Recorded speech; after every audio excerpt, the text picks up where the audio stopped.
I'm a sucker for a succubus, man. Yeah. A good demonic harpy. You would get sign me killed up. in an instant. I would You would volunteer. you would have been like the This first. sounds gayer than I need it to. I'm just saying. I read somewhere it said in 2009, if you like Jennifer's body, you're gay today. So, my dear lover, I have news. You would be at that school before she even turned into a succubus, being like, "Hey, are you a succubus?" To like every hot lady. To every hot.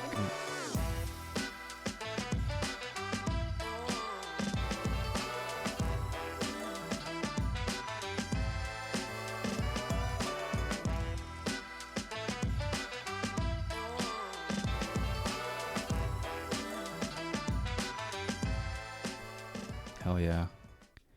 We're back. You look like a deer in the headlights. Right there. I'm still thinking about if it's recording or not. We had some technical difficulties with our super expensive podcasting equipment that we spent a lot of money on and invested in. Yeah. And to make this successful show that you're listening to now, which is...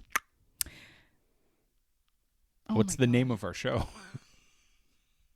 The Low Ceiling. Oh my God. Okay, we have to do this again. I'm clearly not. Okay, we gotta. Just relax, okay? Yeah. We're back. Okay. Welcome to The Low Ceiling. I'm John. And I'm Free. We're laughing about stuff we're going to cut out later. Maybe. Or maybe I'll leave it in. Yeah, we had a lot of technical difficulties. Yeah, whatever. You might even say my program was possessed. Much like... segue into Megan Fox. Today we're talking about Jennifer's body. A beautiful, wonderful, excellent film from 2009. Tell me how you really feel. Oh, I have nothing but praise. So start off. Let's do a little housekeeping stuff here. Jennifer's Body, a film from 2009. Yeah. Directed by Karin Kusama. Written by Diablo Cody. Only with the wildest name of all time. Yep, not her real name. Her real name is... Catherine. No. I should have read about... You know what I did do? I went and found out why she called herself Diablo Cody. So I got like 4 pages of content She was a on that. stripper? More than that. Hold on. Let's hold on. Okay. We're skipping way ahead of ourselves. You're very eager to get into this. Her real name's Brooke. But she goes by Diablo. And she's, Academy Award-winning writer, filmed in a little city called Vancouver, British Columbia. She must have lived here for like 4 years straight. I think so. Because so, Juno was filmed here too. Yeah. Yeah. Oh, sorry. We're ruining the magic of... Oh, look at that. Who's ahead now? We live in we're ruining the magic of the mystery. We could be like really high-powered, cool people from Los Angeles, but we're actually not. We're just people from Vancouver. We could have been from Forks this whole time. No one could have known that at least one of us is a true Canadian from our stupid accent. It's me. And yeah. Yeah. I've never seen this movie until this week, in which I watched it a couple times. And it is awesome. Have you never seen this movie before? No, you're the one who brought it up. When we talked about this idea, you brought this movie to the fore. You brought it up as like, this is something that should definitely go on the list. It's a movie that I remember specifically meaning to go see it in theaters because I liked Juno when I was a young man. I still don't. I have nothing against that movie. It's goofy. But like I remember thinking, I mean, to be fair, and we'll talk about this, but it was like marketed directly at me, young, straight male, which is, again, we'll get into this, ridiculous. Yes. Like such a fucking marketing sham. Like so bad. 100%. Anyway.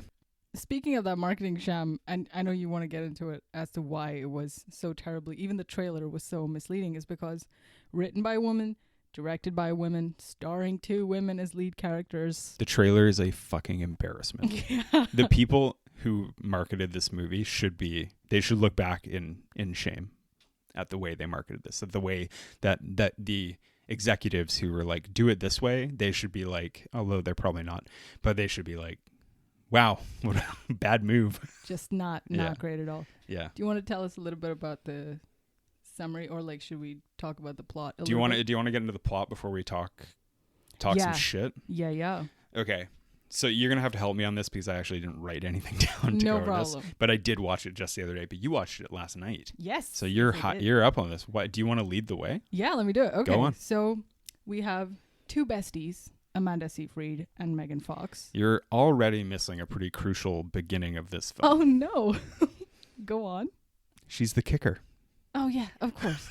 Amanda Seyfried's the kicker. Amanda Seyfried, the kicker, and Megan Fox, the receiver. I don't know. Cricket corner. No, she's in a jail. Amanda Seyfried's in jail. She's the kicker. See. I just wanted to lay the lay of the land. I know, but we're going over the plot. Okay, fair. Okay. So the scene opens with Amanda Seyfried in a mental health institution where is it jail or is it like is it a mental? It's meant to be I think an institution. A bit of both. Yeah. Yeah, maybe. Yeah. And obviously it's not shown in the greatest ways because 2009, all the lines are blurry between rehabilitation. Well, Orange is the New Black hadn't come out yet, so nobody really knew what happened to women when they committed crimes. Yeah. Well, monster. Yeah, you know. Jennifer's body walked, so Orange could run. But it opens with Amanda Seyfried in prison, just being just a rascal, a menace, kicking up a storm, hitting all the other attendants, other prisoners. But then she's also surrounded by fan mail, and there's all this contraband in her cell. Yeah, she's got like teddy bears, all these fan letters. There's a scene in that prison sequence that made me laugh out loud so hard both times I watched it, where like, what is she? The woman approaches her and she's like, "You only ate a Pop-Tart," or something like that, and she's like, "I like Pop-Tarts," and then she's like, "Well, I don't think that's enough," and then she interrupts her by kicking her in the face. and she spits her tooth out. Ooh, that was rough. Yeah, that was rough to behold. But then you kind of later see where she's thrown into solitary for all this terrible behavior, and she has a flashback into how she got there. Right. So okay, I didn't quite notice the first time I watched it, but it is important that she gets sent into solitary for the Correct. ending. Yeah. Okay. And then flashback to high school. Yeah. Where Amanda Seyfried and Megan Fox's characters, known as Anita and Jennifer. Anita Needy. And Jennifer. and Jennifer Check. Jennifer Check, yeah. Childhood best friends. Nobody knows why, because one is hot and one is not. Great line though. Sandbox love never dies. That's right. Yeah, that's why. Another great line that opens with the movie. Hell is a teenage girl. A teenage girl. Diablo Cody is a good writer. Ooh, we're gonna talk about that. I don't want to. We don't have to get into it during the plot, but like I have thoughts on her style. Writing. Yeah. I feel like we're gonna have similar thoughts. Yeah. I see it in your eyes from across the desk. Okay. But I have a feeling we're not. I think we're gonna disagree. Actually. Okay. Good. Go on. Good. All right. So yeah, Jennifer, Megan Fox's character, Megan Fox at the peak of Megan Foxiness, is Amanda Seyfried's best friend. Yeah. They go to I thought a pretty representative high school. Classic. There's a lots of stuff in it that reminds me of my high school experience. Oh. Like actually in a weird way. It's not all the eating of people and stuff, but there are things in it where I was like, that reminds me of when I was in high school. Also, they live in Devil's Kettle, Minnesota. And there's a big sinkhole. Also called the Devil's Kettle. The Devil's Kettle is a big whirlpool that has no bottom. We're gonna later on in the podcast rate all the stuff that could have been thrown down the Devil's Kettle whirlpool. Adam Brody. Stay tuned. Oh, spoiler! No, I'm just kidding. So they go to see this band that comes to play in their local bar, and what's the band's name? Low Shoulder. Hell yeah! Oh, also a real band, right? I mean, they're on the soundtrack. They're on the soundtrack, which and then they went on to change their name twice and release new songs. But good song. So Low Shoulders band members is led by Adam Brody. Doing doing what someone said. They were like, it's like just an homage impression of Brandon Flowers from The Killers. And I was like, I thought so, but I was also like, he just looks so much like the guy from Panic at the Disco that I couldn't not see that. Yeah. I mean, Adam Brody at that peak Adam Brody time too. Correct. Like he's awesome in this movie. As much as good as like Megan Fox and Amanda Seyfried are, Adam Brody's awesome. He's so good. Yeah. He's just ageless, timeless wonder of a man. And he's like really good at just playing this like dickish character. So anyway, they go to a bar that's not a venue, as Johnny Simmons' character says. It's just a bar. Megan Fox is very flirty with the band members. And then they play, and then inexplicably the bar lights on fire. Yeah, no reason, no context. Yeah, suddenly a fire. So having not seen this movie, that was the moment where I was like, I mean, this movie did kind of surprise me, but I was a little bit like, oh, this is not the movie I thought it was going to be. Yeah. And that's when it starts to like be like just change. Yeah.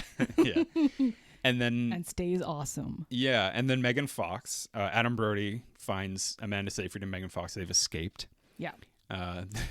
They've escaped. They're going to drive the Sebring home. Correct. Yeah. And then Adam Brody coaxes Megan into his creepy van and drives off, and leaving Amanda Seyfried. Yeah, Amanda's character Needy stays back and watches her friend Jennifer get into the car with a bunch of band dudes who drive her off to Devil's Kettle, thinking that she's a virgin and they were going to sacrifice her to Satan so that they can become a popular indie band. Which is revealed later, but let's move through this plot. So basically, Jennifer reappears to Needy, and she's like, no, like nothing happened, but then it ends up turning out that she needs to feed on boys to sustain herself because she's possessed by a demon, or she is a demon. Yeah. Succubus. So she, the fire in the bar is a big tragedy in town, as is Jennifer's murder of another guy, and then her murder of another guy. Yeah. And then she kind of reveals to Needy that the boys tried to sacrifice her, but she's not a virgin. So it backfires. It backfires, and she becomes a succubus. That's and then in the kind of final minutes, she goes after poor old Chip. Yeah. And that's Amanda's boyfriend, and you shouldn't fuck with Chip. So because really, he's this movie... so sweet. She goes for Chip. Amanda saves Chip, and then Jennifer escapes. And then Amanda attacks her with a box cutter. Yeah. Which is one of my favorite ones. Yes, we'll come back to why it's... Why you're laughing so hard behind a woman killing another woman. Hilarity ensues. And then, so she kills her, right? Yes. Yeah. And then she's sent to prison. Then we're back in the present. Amanda Seyfried is in prison. And by killing Jennifer, she absorbed some of her power. Yeah. And she levitates out of the solitary confinement and bursts out like a One Flew Over the Cuckoo's Nest style out into the night, and gets picked up by hitchhiking, and she's going to go find Adam Brody's band, Low Shoulder, because it's going to be, as she says, their last show. And then possibly the greatest credit sequence ever happens, set to a whole song. All of 2009 was just that type of credit scene. I remember Hangovers. The Hangover did it. At the end, where it's all pictures. Well, because the whole time they have no memory of how they got there. Right. And then the post-credit scene. Well, this credit scene does like plot though. That's true. There's a little extra plot in it. Yeah, it's good. It's very and satisfying. So she kills the band. She murders the band. Yeah. It's awesome. It's a fucking awesome movie. And when it first came out, it didn't do so well. It did horribly. And what would you attribute that to?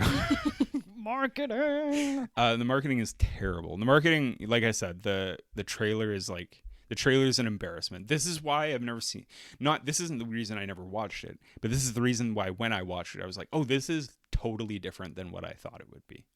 It's more a Diablo Cody. Yeah. than I thought it would be, which I like. Mm-hmm. And it's like, it's just less of what the trailer promised, which was like a slasher for, you know, with the hot Megan Fox. Here's my big theory about the trailer. Do you mind if I talk for a Take minute? It away. If I diatribe for a minute about this? Yeah. So like all of the marketing, and this comes up in the reviews and stuff, and like it came up, I read some like retrospective stuff about Jennifer's Body, and I do this thing with reviews where I only read reviews by people who aren't fucking idiots. And so I don't have to hear stupid opinions about dumb shit that people don't know anything about. Because there were some like very telling reviews by people from the time who were just like, I didn't see enough of Megan Fox's titties. Of course. And it was a little like, okay, just go jerk off somewhere else, please. Yeah. But like, so like Roger Ebert has like the famous line in Roger Ebert's review. It's like Twilight for boys, which I don't think he meant to be specifically, because the issue that I have with that is like this movie comes out and then they market it towards men, young men. Mm-hmm. Twilight came out the year before. And did they not like notice that young women and girls are the ones who like completely drive pop culture? Like men who they were marketed at, like me at that age, I was 19, so I was maybe a little older, but like older high school men aren't fucking packing the theaters honestly to go see movies like this. Yeah. Maybe Transformers. I thought Transformers is the Twilight for men. Is it though? Like I don't know. Like I can't think of like when I was that age. I mean, I really liked movies, but I was like an exception to lots of people who I knew. But every guy I knew in my high school at the time knew who Megan Fox was. Yeah. But yet I don't think that they were like rushing out to go see her in a movie. It was like mismanaged. It was, I guess, misogynistic, I would say, because they steer so clear of being like, this movie is about two women, and it's like a story that would appeal to lots of women as well, which Diablo Cody said in an interview was that like, no, this movie is also for young women as well, but they just totally didn't. I think I got the sense, and again, I didn't read tons of stuff about it, but I got the sense that there was lots of frustration on the part of the creators about how the movie was marketed. And of course. There was lots of like Diablo Cody being like, yeah, it sucked, when what she meant was like, it was a fucking travesty. Same with Karin Kusama. I think she mentioned that she had a fraught time trying to get this movie marketed properly. Oof. Yeah. Even in terms of marketing that you're talking about, to the movie's credit, obviously, when it came out, it shit the bed. It got nothing more than a 40-45% on Rotten Tomatoes. But then didn't make much money either. Not much money either. Years later, or at least a couple of years later, you kind of start to see these articles that start pouring in where everyone is like, oh yeah, we were wrong about Jennifer's Body. Yeah. It's actually quite great. And so. Yeah, there was a couple. I think like, I wouldn't normally do this, but this movie, the critical reception of this film was so interesting to read about because, like there was lots of like bad reviews, in poor taste reviews. Yeah. Go on. You have something to say about this. I wrote down my favorite bad review and good review for this film. Tell me. Okay, so the bad review is by Steve Newton of Georgia Strait, who says, hey, you know where Georgia Strait is? Where? City of Vancouver, baby. Oh shit. Yeah. All right, and that there is not surprising that it's got a bad review. Yeah. Not only is it, here it goes. Steve says, much to the chagrin of the randy male teens that Jennifer's Body is meant to lure into theaters, they're offered nary a glimpse of Miss Fox's naked glories. What did I just say? Yeah, but he wrote a play on that, apparently. That's in print. Thanks, Steve. His last name's Newton. He took that too seriously. Amen. But then the good review by Aaron Sullivan of Autostraddle is, this is the greatest movie of all time, period. That might be overstating it a little bit, but it is. How dare you? It is a good movie. Like I quite enjoy it. It's you know what makes it worthy of talking about right now, despite all of this kind of like contextual stuff. Yeah. it's like that. It's that type of movie that becomes cultish in a good way because it is imperfect, and it's not like you can look at, I could understand you looking at it now and being like, it's good, but like it's not like it was like the pinnacle of cinema at the time. But it's fun. Yeah. It's gory. Yeah. It's funny. It's well made. It's like well directed, but it does have lots of goofy, silly shit in it. Memorable things. That is like, you're just kind of like, ooh, that doesn't work. Yeah. But that's what makes it a good film. So I read basically, like, I read a couple reviews. My two favorites that I liked were Roger Ebert's. Roger Ebert did give it like a decent review. He said it was like kind of fun. Yeah. And then Dana Stevens from Slate, she liked it, and her review is really interesting because it did focus on a question that I want to bring to the table right now. So she says like Megan Fox is good, but she's never been given a chance to be anything other than a body on a motorcycle on screen, which I thought was yeah. Oh yeah. So sorry, this is the quote from Dana Stevens. Megan Fox, whose previous roles called on little more than her ability to successfully straddle a motorcycle. Oh no. Yeah. And so like my question, which I thought a lot about, was like, was Megan Fox the last like huge star actress who we mainly just gave her accolades for being hot? Oh yeah, she was sexualized by the industry when she was way too young already. Yeah. And that just became her typecast sort of situation.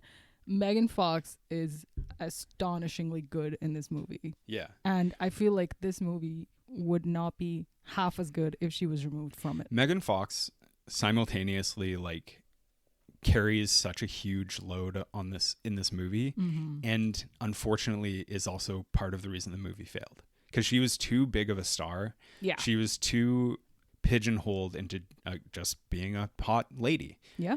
Even though like she's always been a fine actress. Like I've never been like Megan Fox was terrible in that, or like she's been in bad movies. Like she was in Transformers. I get that. Yeah. But like I was like thinking about her and how like maybe it was just a product of my age and stuff. But like I said, like most guys I knew who Megan Fox was and were like obsessed with her hotness.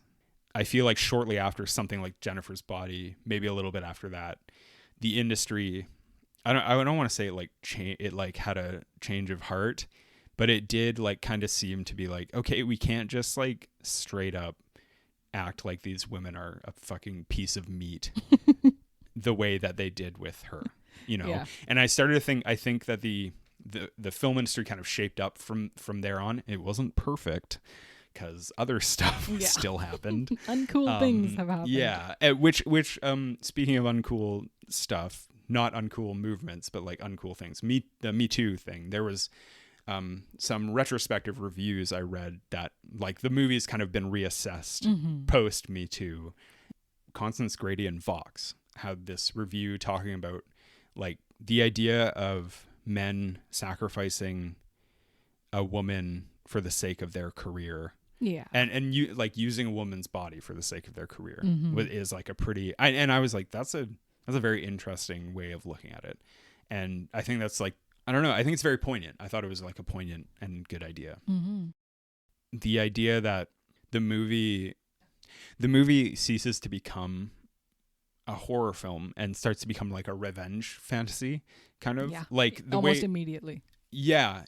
Like in a, I don't know, like kind of in like a more positive light. Like you could compare it to like old, I mean, it's not the greatest comparison, but like old, like those like 70s grimy rape and revenge films, like I Spit on Your Grave or something like that, right? Which are those are like exploitation films. But this is a little more, it's a little better than that. And it's very satisfying. It's got better intentions, and like, but it seems, I don't know, it's interesting because it does seem so poignant now that I'm even talking about it through it. The part where Megan Fox is like, I'm not eating people, I'm eating boys. Yeah.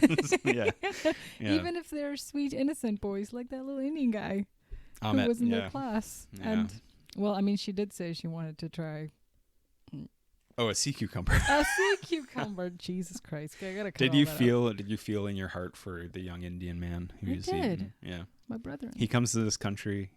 He tries Only to to get fucking eaten. just Yeah. hang out in Minnesota, and then he gets eaten by the hottest woman on earth. Yeah. There's worse ways to go, my guy. Yeah, I mean, true. The thing was, though, is like, he survived the fire, yeah. and then he's walking along the road. Yeah. Poor Ahmet. Yeah. A classic immigrant's journey. Don't I know it? Just kidding. I know we touched a little bit upon how this movie is a cult classic. I think it is almost that. It has all the makings. I don't think it quite qualifies as a cult classic, or it didn't really get the prestige that other equally rated cult classics do. There's no like midnight showings, there's no memorable songs, even though it kind of plays through. It's not like Scotty Doesn't Know from Euro Trip. It's not like Twilight that you kind of quote scene by scene. No. It is fantastic. It just didn't quite get that level of fame that it deserves to have. No, I don't think a lot of people have seen this movie. No. But I think you and me talked about, this is a bigger conversation, but like we talked about the lack of cult films these days, like because people can watch everything all the time whenever they want. And so I don't like communities don't form too much around like small indie sleepers as much as they do around like the MCU, Lord of the Rings, Star Wars, things like that, right? Yeah. But but like this is a movie that you could definitely be like play a double feature for something because of like its thematic resonance, know. And it, like I mean even something like watching back to back like Jennifer's Body and Juno, like those just like because they're from the minds of this same creator, and they have thematic echoes, I think. I haven't seen Juno in fucking years. This is like Juno, but make it scary. No, I'm just kidding. It's not. Only scary part Juno of it was scary. Ooh, pregnancy. Jason Bateman gives me chills in that film. Yeah. Actually. God damn. What a monster. I love him. I want to talk about Amanda Seyfried a little bit. Yeah, I tasked you with some homework because I didn't get a chance to kind of do a little homework on Seyfried. No Seyfried, problem. who I said to you, I was like, off the top of my head, maybe one of my favorite actresses at the moment right now. I love Amanda Seyfried. Yeah. I mean, not only are those bottomless blue ocean eyes just something to get lost She's got into. a real look. She's got a real Je ne sais Smeagol but quoi. sexy look, Yeah. just as Ted kind of calls it. But it's pretty hard to believe that she's this nerd girl in this movie who's supposed to be this like plain Jane girl next door that boys don't notice. Because come on, Amanda Seyfried. Really? I think Yeah. she's so good. She might be the best role in the film. I No, think no, she's the best the cast. character is that she's supposed to be this small thing next to Megan Fox, which of course everybody is. But then to cast her as this like whatever, just be a needy little girl, and that's why they keep calling her needy, because Diablo Cody's writing is just nothing if not subtle. Yeah. So it's just such a contrast from Mean Girls, which was her first movie, right? 2004. Mean Girls comes out and she plays this super hot dummy called Karen, who's not even mean. She's just hot and stupid. I have to admit, I'm not very familiar with Mean Girls. I think You're I've not seen it missing one out. time. I mean, Really? it's still worth watching. Even now, it kind of holds up, but it's not like That's a controversial opinion. It's not a. Don't throw it on every day. That will get you stabbed to death on a rock. No, I mean Amanda Seyfried's role in that. You're not missing out. Okay. The movie's terrific. Oh, Oh okay, my god. Cool. No. Nothing but love for Mean Girls. I just mean that contrast of that role from Mean Girls to Jennifer's Body. Mm-hmm. It took me more than half the film to get used to the fact that Amanda Seyfried's supposed to be this little uggo that we're supposed to, I don't know, feel bad for. I think she's fantastic in this film. 100%. I think she's perfectly cast. I don't know. Is she convincing? Yeah. Yeah. Yeah. Amanda Seyfried. Yeah. Amanda Seyfried comes across as very normal, Like, I don't know. My impression of her has always been from like films where you're like, She's always dressed down. She's never really, as opposed to like Megan Fox, like she's never really given those like superstar hot lady parts. No. You know? Also because she's such a good friend to Megan Fox's character Jennifer, who says, "Hey, look cute, but not too cute." Yeah. So, and that means dressing down and not showing your boobs, because that's Jennifer's territory, which is great. So, anyway, coming back to Seyfried's sort of career early on, before Jennifer's Body, she did Veronica Mars, right? No idea. I don't really think I ever got into it. No. She did all these episodes of House and CSI and Law and Order, and she just popped up in these weird murdery shows. And then fucking Mamma Mia, where she belts, and then Jennifer Bodies happens. Jennifer's Bodies. She was also in a movie that I might be on our list, a little movie called Alpha Dog. Oh boy. Starring Emile Hirsch and Justin Timberlake. Excellent. Which everyone hates but me. we're going to get into it down the line. Once I get it, that's going to be my Jennifer's Body, is Alpha Dog. Yeah. For pre. Yeah. And she does all this, does Jennifer's Body, and now she's in, what was the last thing she did? Mank, I think? That was the last like big thing. She was in Mank, nominated for an Academy Award, I believe, for her performance. And next thing you know, she's like on the 100 most influential people list. So her performance in Mank is like really good, but it's also not what you expect from her, you know? Like I found it really surprising and like fresh and stuff, and all a bunch of other words to use to describe. She's all the fresh and stuff. Sick, man. Hell yeah. Fucking awesome.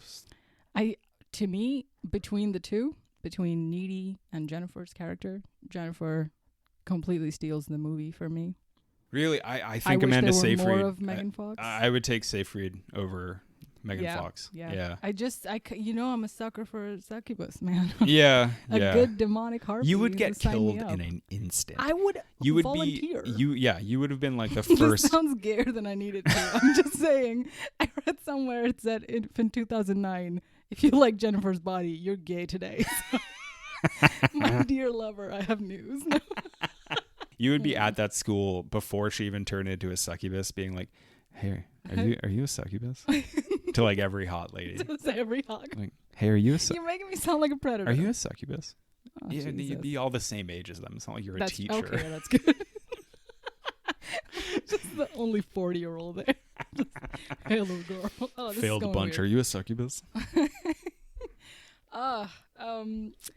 I know you also want to touch upon your favorite teacher, J. Jonah Jameson, Mr. J.K. Simmons. Yeah, a really weird, like I said. Okay, so Diablo Cody must have lived in Vancouver for like 4 straight years doing this shit, and then like J.K. Simmons was in Juno, and then was he just like there as well? It's so weird. It's a weird casting. He's hilarious as fuck. But she wrote it at the same time, I imagine, Juno and I mean they're 2 years apart, and yeah.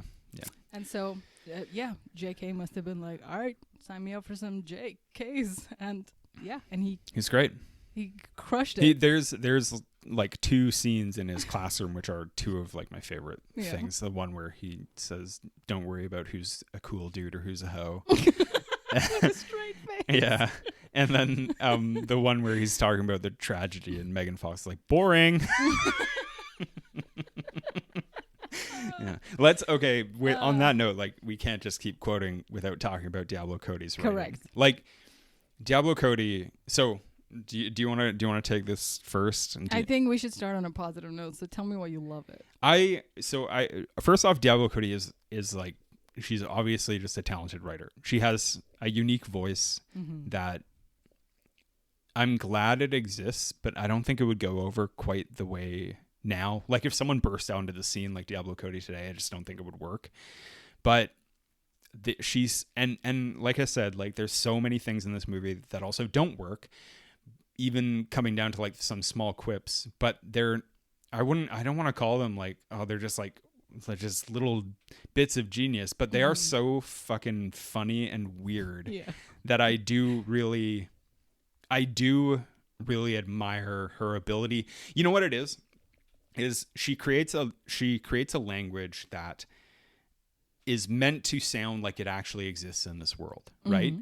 And the problem with Juno is it doesn't sound like that, because fucking Dwight the store clerk shouldn't talk like Juno talks. Yeah. In this movie, it does work because Jennifer is really the only one who says that kind of goofy shit. Like, I heard the one about the girl being half sushi and what's up, Monistat? calling boys salty. Yeah. And what's up, Monistat? What's up, Vagisil? What's up, Vagisil? Yeah. Yeah, like stuff like that, right? Yeah. And you're so jelly, you're lime green jelly. Yeah. Go on, tell me. All right, lay it on me. Lay it on me. Okay, and it's not like a unique take. A lot of people love to hate Juno for the constant witty banter. It's the same reason that Gilmore Girls, for me, is also like, oh, everybody just talks super fast, super witty all the time. It's very written. Very written. Never pause for a second. Go real fast and say all the cool things. And what Cody, Diablo Cody, writes the way she does. You can color DC if you want. Just DC in JB, Jennifer's Body, writes. You could tell she wrote this and Juno in the same year, because she's like, maybe I can translate some of this young people talk funny style from one movie into another.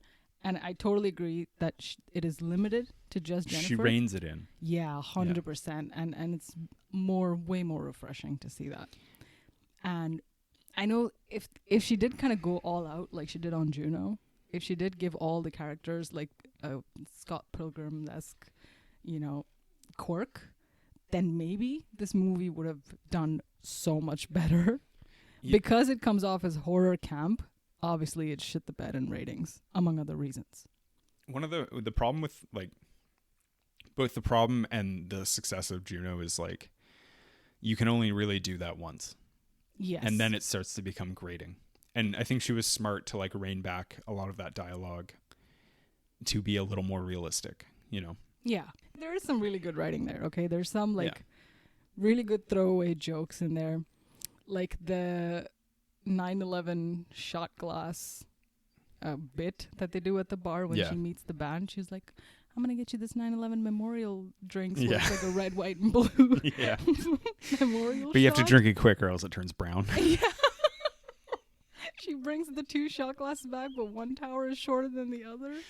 Oh, no. And it's this, like, obviously, like, Megan Fox's character is this innocent, innocent.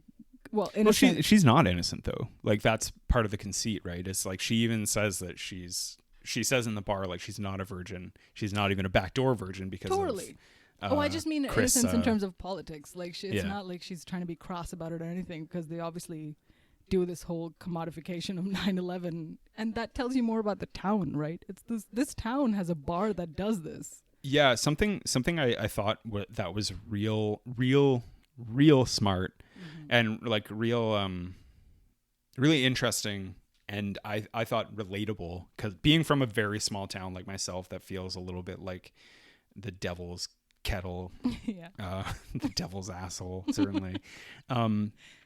A couple reviews that I read and a couple other things were like talked about how the way that small towns relate to tragedies, and how like if there's literally anything else going on, like Megan Fox is a succubus, then anyone who like brings up like the world is moving on, you're like a traitor to this town, right? Yeah. And this town is struck by like tragedy after tragedy after tragedy. Yep. And it's like, and then like that's how the band becomes like, you hear their song everywhere. They dedicate it to this tragedy, which they had really no part in and stuff. And like I don't know, it really struck me. I think like the 9/11 stuff, let's get sexy and academic here for a second. I think with like the 9/11 reference, it's a little bit talking about the way that like certainly in America they like pornography tragedies into these like 100%. Huge displays of like vote banking. What? Just as power play for voting, even. Yeah, like it becomes so. It at a certain point, I think, especially like this coming out in like 2009, you look back at 9/11, obviously a tragedy, but it's like at a certain point, the like going back to that well just seems so over the top, to be like, yeah, like to have a 9/11 memorial shot at a bar, like 9 years later is so funny. You know, yeah. There's some cool stuff that happens around the movie, I think, and a lot has to do with Adam Brody's character. It's on Wikipedia that one of the dudes from Good Charlotte was meant to be in the rock band. Which one? Because there's twins. They could have just played one character. Ah, damn it. The ugly one. No, sorry, I don't know. No, they also, like, at the time. Okay, so a little confession here. The soundtrack for this movie is simultaneously like awful and great. Yeah. Because like when I was that age, when I was a little younger, maybe in high school, this would have been like, I would have probably listened to this soundtrack without having seen the film. Yeah. Because like I liked all those bands. I mean, I'm not like against them or anything like that. It's definitely capturing a certain time of like emo, pop, punk music kind of thing.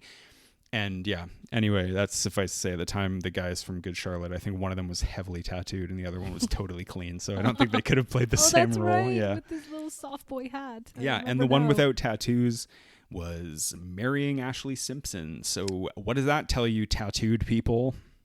That's the good choice. Yeah. It's the better You could Simpson. marry someone who danced on SNL after their tape skipped. Oh man, do you remember that? That was wild shit. Do you remember that? No, because we didn't have SNL. You didn't have, and you didn't. I guess you didn't have or like TV, music television, or Saturdays. Every day we worked in the camps. Friday. Okay. Okay. All right. We covered a lot of good bits, man. What do you got going on over there? What are you thinking?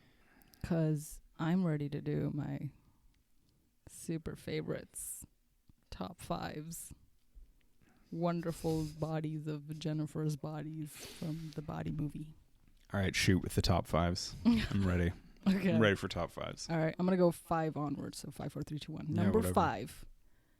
Adam Brody with the most pained and sincere look on his face when he says, "Do you have any idea how hard it is to be an indie band? We're all cute."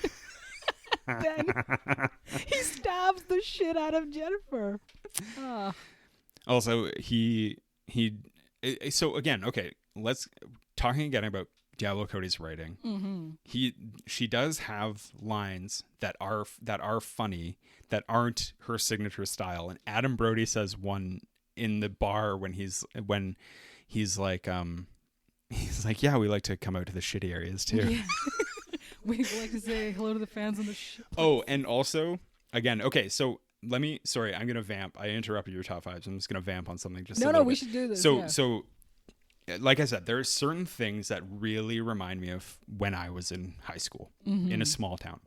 The first one was like when Chip, when they're talking at the lockers, him and Amanda Seyfried, and he's like, "Oh yeah, I went to get more condoms," and like they're kind of like their frank discussion about having sex, and then their whole like sex scene and stuff. It was I thought it was like a really good portrayal of like young, stupid high school sex. Yeah. In like a really good way, you know. 100%. Yeah. Even when Megan Fox comes into Amanda Seyfried's house and is like, "Oh, it smells like Thai food in here. Have you guys been fucking?" Immediately, these two are so sheepish. It's great. Yeah, like it is good, and also like I remember at least when I was, you know, growing up in the hard streets of this tiny little town, talking about sex in such like a frank manner with your friends was like very normal. Yeah. In a way that it's not when you're older, obviously, because that's fucking weird. But when you were like a fucking horny high school boy, it was different, you know. The other thing too was when they're standing watching the band do their sound check, and Megan Fox is like, "Oh, they're dressed so nice. It's so clear they're from the city." Yeah. That was like I knew people in my high school who were like that. It was so great. Excellent. Like I was like, that reminds me of like a couple people I knew, definitely. Yeah. Tight pants, tight shirt, and you're like, "Oh, no, the woman fawning over someone from quote unquote the city. Yeah. When like in our case the city was a fucking tiny town just far away. Yet another island. Yeah, just being like, "Oh my god, they're from the metropolitan area of this island that we all fucking live on. Look at their flannel thing and their gray shirt. And then also in that exact same scene, Chris Pratt, he embodies so many high school men friends that I knew who were just like, they look like a couple of F slurs. Yeah. Which is like such like a typical reaction to the same thing.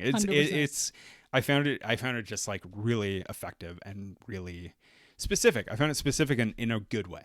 Yeah. Number 4. And I know you brought up good writing because it's related to that. So my good writing, bad writing thing here is when Jennifer gets stabbed by her friend Needy, she yells in the heart. She gets stabbed in the heart and she says, "Ow, my tit." And I laughed so hard at this stupid little thing because Megan Fox's face is just so clear and just all the emotion in the 3 words, "Ow, my tit." Oh, beautiful. And I that Amanda Seyfried's line, "This is for cutting boxes," is pretty great. How very butch of you. The way they like choice of weapon. Yeah, like the way actually like scenes like that, they still manage to stuff in Diablo Codyisms is just, it's really fun. Yeah. Even though it's silly. It's silly. Yeah. I'm glad it was like way more silly than Juno obviously couldn't be, because Juno is a different kind of genre, right? Obviously. And so she took more liberties, and I'm happy she kind of went more goofy with this than her previous work. There's certain times when you watch a movie, first off, like this movie does not take itself seriously, but it also feels like Megan Fox was having fun. It feels like Amanda Seyfried was having fun. It feels like Diablo Cody had fun writing it. Like it just has, it like exudes that kind of like, totally in a similar way. You brought up earlier, you mentioned Scott Pilgrim. In a similar way, or that movie, it seems like people were really enjoying making it. Anyway, number 3, go. Number 3, ranking it. Succubus lore. And okay, I love watching a good jaw dislocate. Okay, and with good reason. The Van Helsing films always do it. Good justice. There's a lot of good succubi in it. There's my favorite succubus is one of the VHS movies. I don't know if you've seen those. There's one character, Lily or Lilith, the whole like woman's jaw falls apart and devours the whole man, but not in a hot way. It's just great. You mean like a detached jaw, like a snake? Yeah. Split in half. I wish that succubi as a concept, I know it's there in most horror movies, but like I wish it was more than vampires or like werewolves, because it's more terrifying and so much more satisfying to watch. This movie does a cool thing which doesn't get portrayed. Maybe I just can't think of anything, but like the idea of a woman being the villain and liking being a villain. Yeah. You know? Yeah. Like not being like, I've been possessed, so therefore my actions are, it's like, no, she's Jennifer hungry. Loves it. Girls got to eat, you know? Yeah. Yeah. As they say, girls got to eat. Yeah. But you know, like, and like her, like the scene where she burns her tongue with a lighter and she's like, basically like, holy shit, I'm invincible. It's like kind of, it's a little, it's not unlike something like Spider-Man where he's like flying through the air and enjoying it. 'Cause it's like, yeah, that would be really fun. You know? Yeah. Number 2, go on. Number 2 go off, is Queen. Oh god, cut that shit out after. Is you know the black bile vomit purge? Do thing? I love a good demonic purge so much, and it's so satisfying to watch Megan Fox or like who, like it's black bile purging from the mouth is my favorite horror trope. It's a good trope. And you know how like some people love the smell of gasoline or like watching lava flow. That to me is just thick chocolate pudding as just blah. What about like what about in stuff like the remake of The Evil Dead where that woman like projectiles blood onto that other lady? It has to be black. It has to be not blood. Oil spill. It can't be green or any other fucking gross color. Okay. It has to, because that means it's Satan. And some of my okay, I'm gonna rank my favorite. Wow, a ranking inside a ranking. She got sub ranks. She got some notes. So up there. Hold on. Can I just? Yeah. Can I just be clear for the listener's sake and mine? Yeah. Are you ranking your favorite black liquids? Is that what we're doing now? Yeah, the vomit that's black and bile and coming from a mouth. Favorite black vomit or okay, all right, cool. Favorite black any vomit black liquid. Yeah. Purgin. So obviously number 3. So I ranked 3. Okay, number 3 is the Penguin from Batman Returns, Danny DeVito. I can't believe that's number 3. It is not. Why are you starting at 3? You'll see. Okay. 3, 2, 1. Oh, okay. Obviously. Sorry. Number 3. A penguin, because there's like goo that comes out of his mouth as he's dying, and also you don't like that guy, so fuck that guy. You want him to die, and it's cool and it's nice and it's satisfying to see him go. Number 2, and this is hard because it's tied with number 1, so let's just say Megan Fox in Jennifer's Body, and the multiple times that she just lets it go on the twice, yeah.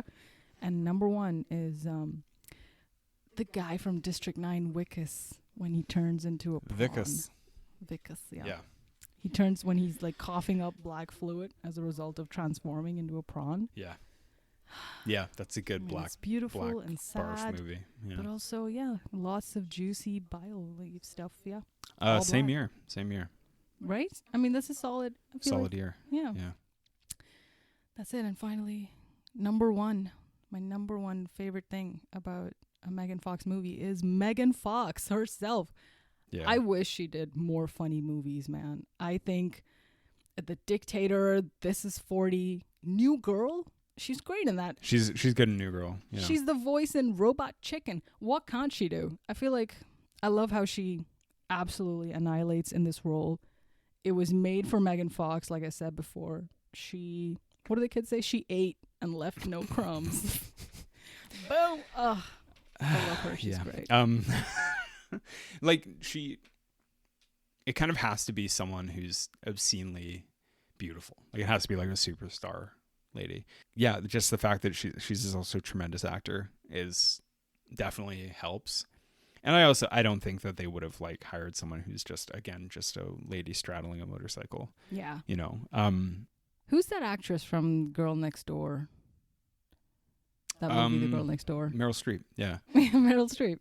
Which Girl Next Door? The one who's the hot girl next door, and then it's... Oh, Alicia Cuthbert. Alicia Cuthbert would have been a close second, maybe, as Megan Fox in this movie. she was big at the time as well. Yeah, she might have been too old. I think so, too. Yeah. Sorry, Alicia. Sorry, girl. But, like, yeah. She's a good actress, though. I liked her. That Girl Next Door movie is...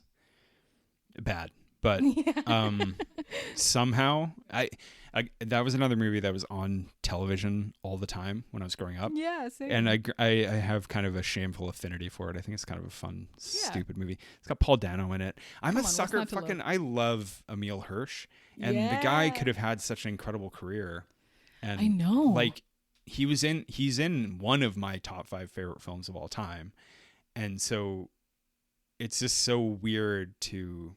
Mm-hmm. Yeah, it's weird. It's weird. You think Into the Wild or Into the Wild? Yeah, yeah. I love Into the Wild. I love it more now that I'm older for some reason. Yeah. Oh man. Jennifer's Body. Yeah. Mm-hmm. This is a good movie. It's definitely. It has, like I said, it has those like cult-esque vibes to it, and it could go on to become that. I don't know how it's not now, really. For the same reason, 13 right? years it just shit the bed once, and regrettably it has not been able to gain the popularity that other good trash horror films have. Maybe it's sexism. I don't know. Do you think people still get like turned off by the Megan Fox of it all? And by that I mean like Megan Fox still has like so much baggage to her name a little bit, and people are just like, oh, she was just a trashy actress. Well, 100%. It's perception like, but people, into like people perceive her as one thing, and they don't know that it's like, no, this is like her doing what she should be doing. Exactly. You know? Do you think that like younger people, the young folks, talking to you, youngs, do you think that they will watch old high school films the way that we did? Like, you know how like The Breakfast Club and Pretty in Pink and 16 Candles and stuff? I haven't seen Breakfast Club, and I'm not even a young folk. Oh, I feel like I wouldn't be able to relate anymore. All right, stop the recording. This is silly. No, like, but like, there was always like, I mean, John Hughes was obviously, he was a special director, right? But like, I don't know, there was always this like fascination with that era of high school films and stuff. I mean, it's like fucking Not Another Teen Movie parodied mostly stuff from the 80s. Like, you know, like until American Pie, there wasn't really an identity for like high school movies outside of John Hughes movies or the 80s, right? And I wonder if it's like 10 years later, something like Jennifer's Body or Juno, like, is kind of that for younger people. I don't think so, because they're too busy watching The Bad Batch on Disney Plus or whatever they want, whatever the young folks watch these days. I think we've hit it. We haven't quit it. Yeah. Beautiful. Yeah. I can't ramble much longer about this movie. No, it's an excellent film, and it's like, it's a relic of its time in all the best ways, in my 100%. Opinion. Yeah. Aaron Sullivan from Autostraddle's review still stands. This is the greatest movie of all time. Period. Shaklackety. Yeah. Thank you for listening to our episode on Jennifer's Body. Go check it out. Bye.